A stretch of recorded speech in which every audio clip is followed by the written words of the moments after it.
बहुत पुराने समय की बात है, जब परियों की एक खूबसूरत और जादुई दुनिया हुआ करती थी। उस दुनिया को फेरीलैंड कहा जाता था। वहीं एक प्यारी सी परी रहती थी, जिसका नाम एलिना था। एलिना बाकी परियों से अलग थी।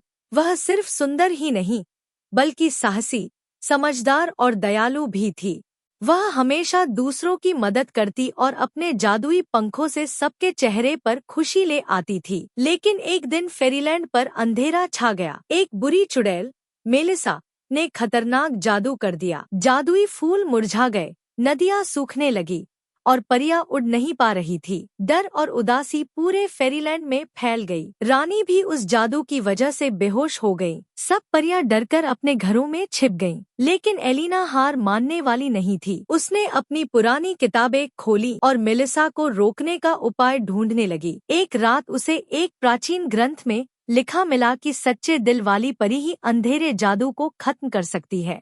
बिना देर किए एलिना ने अपना सफर शुरू किया। वह सबसे पहले क्रिस्टल केव पहुंची, जहां उसे शुद्ध रोशनी वाला क्रिस्टल मिला, लेकिन वहां की बर्फीली चट्टानों से उसे संघर्ष करना पड़ा। इसके बाद वह सनसेट टावर गई, जहां सूरज की आखिरी किरण सिर्फ एक पल के लिए दिखाई देती थी। सही समय पर एलिना ने उस रोशनी को अपनी जादुई बोतल में कैद कर लिया। अंत में उसे विश्वास का फूल चाहिए था, जो तभी खिलता है जब कोई अपने डर पर जीत पाले। तभी मेलिसा की डरावनी परछाई उसके सामने आ गई और बोली, तुम मुझे नहीं हरा सकती।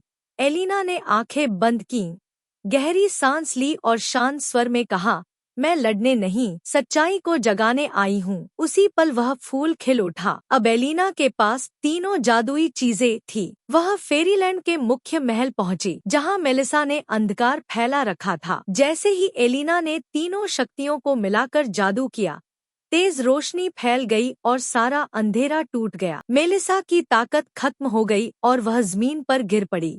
लेकिन एलिना ने बदला नहीं लिया। उसने मेलिसा को सुधरने का एक मौका दिया। धीरे धीरे फेरीलैंड फिर से रोशनी, रंग और खुशियों से भर गया। रानी को होश आया और सभी परियों ने एलिना का धन्यवाद किया। अब एलिना सिर्फ एक साधारण परी नहीं थी, बल्कि फेरीलैंड की रक्षक बन चुकी थी। उसके सम्मान में मुख्य बगीचे में उसकी मूर्ति लगाई गई और हर साल उसकी बहादुरी का त्योहार मनाया जाने लगा। जब हम अपने डर का सामना करते हैं और अच्छाई का साथ देते हैं, तो सबसे गहरा अंधेरा भी रोशनी में बदल सकता है।